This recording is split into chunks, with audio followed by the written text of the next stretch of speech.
এই আনপ্ল্যান্ড ট্রিপে যে এত মজা হবে সত্যি আমি আগে ভাবতে পারিনি। আমি বেসিক্যালি সোলো ট্রিপই বেশি পছন্দ করি, আর না হলে 2-4 জন। 1-2 জন একসঙ্গে যদি কোথাও যায় আমার সেখানে যেতে খুব একটা ভালো লাগে না, তবে এখানে যে এত মজা হবে আমি ভাবতেও পারিনি।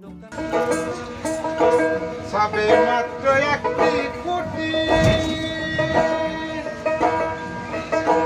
আমরা সবাই মিলে চলে আসছি আজকে দীঘাতে। যেহেতু আমাদের ট্রেন লেট ছিল তাই আমাদের পৌঁছতে অনেকটাই দেরি হয়ে যায়। মানে আজকে আমাদের 12টার মধ্যে হয়তো দীঘাতে পৌঁছে যেতাম। যেহেতু ট্রেন 4 ঘন্টা লেট করে এসছে তাই হয়তো আমাদের যেতে যেতে সন্ধ্যা তো হয়েই যাবে। তাই মেট্রো ধরে সোজা চলে যাচ্ছি আমরা এখন দীঘার পথে। আর সত্যি বলতে সারাদিনের জার্নিতে আমরা ভীষণ ক্লান্ত। মানে এতটা খারাপ লাগছে, এখন হোটেল রুমে গিয়ে রেস্ট করতে পারলেই হয়। কারণ এখন এমনিতেও রাত হয়ে গেছে, আমরা সমুদ্রে যেতেও পারবো না। রুমটা কিন্তু ভীষণ ভালো ছিল। মানে বাইরে থেকে দেখতে যত না সুন্দর, ভেতর থেকে আরও বেশি সুন্দর ছিল। সকাল সকাল ভিড়টা ছিল কিন্তু দেখার মতন। আমরা ব্রেকফাস্ট করেই সোজা চলে গিয়েছিলাম এই সমুদ্রে, যেহেতু আসা এই সমুদ্র দেখার জন্য। তা আমার ভাই কিন্তু প্রচণ্ড প্রচণ্ড আনন্দ করেছে। মানে ওর যেহেতু এটা ফার্স্ট টাইম ছিল সমুদ্রে, তাই ও খুবই এক্সাইটেড ছিল।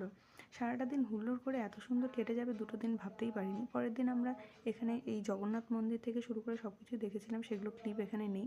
তা যাই হোক, ভিডিওটা আর লম্বা না করে এখানেই শেষ করলাম। নেক্সট টাইম কিন্তু দীঘায় গেলে আমি বেশ 2-4 দিনের সময় নিয়ে তবেই যাব।